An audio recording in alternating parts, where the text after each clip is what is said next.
What's the best for us? We'll do that. Should we do 6 here or 3-3? 3, no, there's only it's better 4. 3 because you need space for all the glasses and everything. Yeah. Oh, But nice. our favorites are Barolos. Barolo, you drink? Okay, Yeah. that's When someone else is paying, we drink.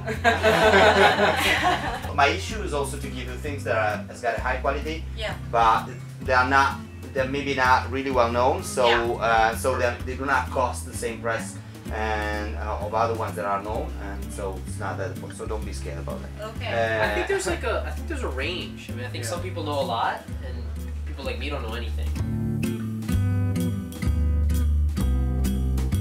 Before I was proposing, well, I do a thing that I call Sideways Italy Wine and Food Tour. That it means that I actually takes wine from 3-4 different regions, from north to south. Yeah, that would be great. And we will finish maybe, of course, in Piedmont.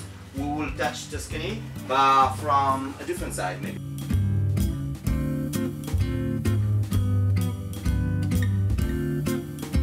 And now we will move in the world of mozzarella. This thing, you cannot have it outside of the region. The reason for that, because mozzarella's got a life of 24 hours. Someone says even 18. Actually, who is really into the mozzarella says that a mozzarella has to be eaten from 6 o'clock to 8 o'clock in the morning. And that's his best. They use it instead of the cappuccino, or they put it in the cappuccino, I don't know. Milk or cow's milk? No, this is buffalo milk. And when you do like that, you should have the water coming out, okay? If you don't have that, it's not a fresh mozzarella, okay? I know. That's so good. So you don't understand. Wow. It's like the perfect amount of salt. Oh my god. Crunchy, chewy, and milky. Oh. Yeah, perfect. It has to be crunchy the first bite, chewy the second, and should squeeze in your mouth as a fresh milk. Oh my god. Yeah, you get If you don't have high quality milk, you cannot do this. That's the issue. I had some 85 from this Friulano, one of the best wine I had. And he's a really nasty person actually. And the first rule of wine tasting, in my opinion, is not to trust in a stupid sommelier like me. So that's why, no, it is a joke, but it's not. It means that you have to trust in your palate. This is a Friulano. Yeah. Friulano means coming from Friuli, northeast of Italy, a region close to the border of Yugoslavia.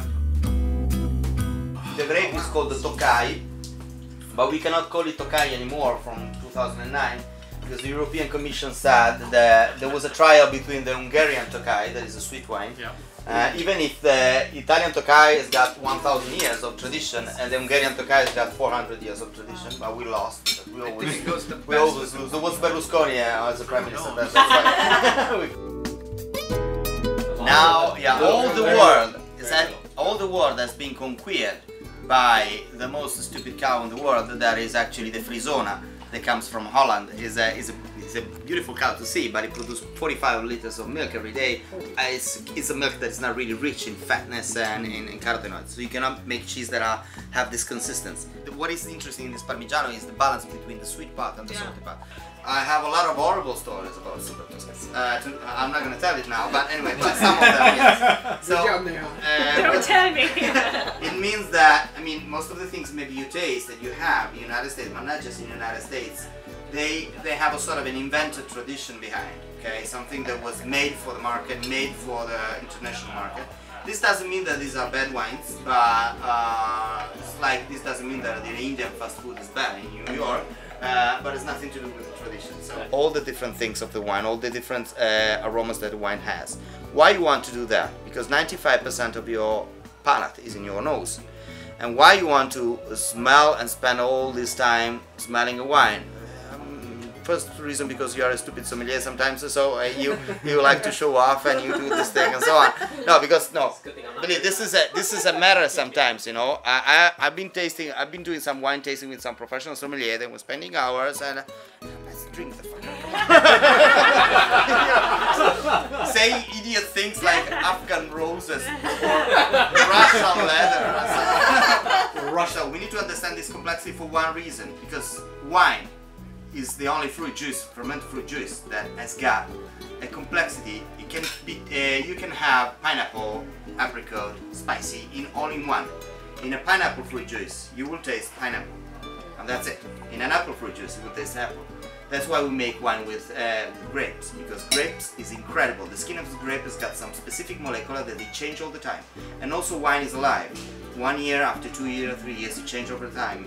It depends on the vintage, it depends on the grape you use, it depends on the soil. There are a lot of incredible things that are actually around the complexity of the wine. So approaching to a tasting is not just getting drunk, it's about entering in sort of a artistic approach to things, aesthetic approach to things. I'm not saying the wine is a piece of art. Someone says that. I do not believe that. We are going too far. But getting into the complexity of wine is like getting into the complexity of a painting, of a book. It's like, because most of the time your palate decide that this wine do not like it. I've seen tasting, oh, I love this wine, and they don't drink it. And wine is good when you drink the whole bottle low, crying, you know, yeah, happy or whatever. See? Hey, I would Spicy. more spicy and salty than citric. If it would be only citric, it would be just on the side of your tongue, but you're feeling Getting it here and here. but in front of your teeth. This is the opposite of a Napa Valley Chardonnay, okay? And I know it could be shocking, but this is the wine, not that. With this cheese should come out more the saltiness of the wine somehow. Okay. While with this one here should come, this cheese here should round the wine actually in a better way. I think it's pretty round already now. And let's try also with this one here. Parmigiano Reggiano Vacche Rosse, Red Cow. This is the one we opened with Anthony Bourdain actually. That's incredible. This Parmesan is so good. oh, that's amazing. That parm. It's not always like this, you know, people say it's the Parmesan and they don't. I can see there is an ancient culture behind you. Moves forward versus moving like in the middle. See, without the cheese, It was strong. it was not strong, but I sort of tasted the alcohol. Sure, Without the cheese, sure. but with the cheese, it masks Absolutely, the yes, alcohol massive taste. it, massive So it was really, really nice. I agree. The only Italian I usually drink is the Gavi, which I love. So what's the grape that comes in a Gavi? Okay, Gavi is a grape that is called Cortese, Okay. and there's not a lot to say about this. So all the wines I drink, there's not Super Tuscan equals Banana Republic. This is a reserve from 2007. Yeah, this side No matter what, the other side is no matter what. no matter what, as long as you need to breathe a bit in the glass, so if you can resist, just wait a while before you drink it. This is it's the same grape of the Montalcino. It's the Sangiovese, but it's a variety that is called the Prugnolo Gentile. We should ask him. So what can you tell us about Montepulciano? Montepulciano is a village. Allora, before to say something about Montepulciano, we need to distinguish, because people most of the time do not know that there is a grape that is called Montepulciano, and then there is a village that is called Montepulciano. It's Montepulciano. This is Nobile di Montepulciano. It's from the village. It's one of the oldest tradition of winemaking, even if it is only 150 years that they call it a Nobile, because it was a noble family that thought that their wine was actually noble and they started to call it Nobile. But they produce wine for it's more than 1,000 years that they produce wine there. While in Montalcino is actually 150. Oh Jesus. Okay. Anyway, we are talking about the best producer of Montepulciano, absolutely. Boscarelli is not just me that says that. So you are tasting probably the best wine of the area. Is he still alive? This is the maximum expression of Sangiovese. Oh, I have one more question. What is the best vintage for Tuscan wines? It really depends on the... After 2000? No, it really depends on the vineyard, on the winemaker. Someone says 2004. In my opinion, 2004 is a bit too hot, too warm. It is being overrated. Most of the time they mess it up. All the journalists, they say this is a great vintage, and then they discover it's not. They were speaking a beautiful 97. All the 97 are dead now, for example. No, I had Sassicaia 88. Okay, a few weeks ago I had Sassicaia 88 and Sassicaia 97. Okay. You've had those. Okay. At your house, right?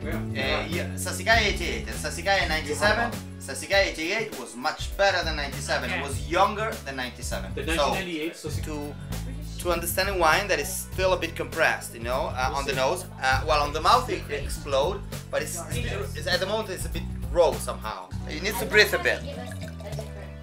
This is excellent. What is this called? This called is Nanni Copè.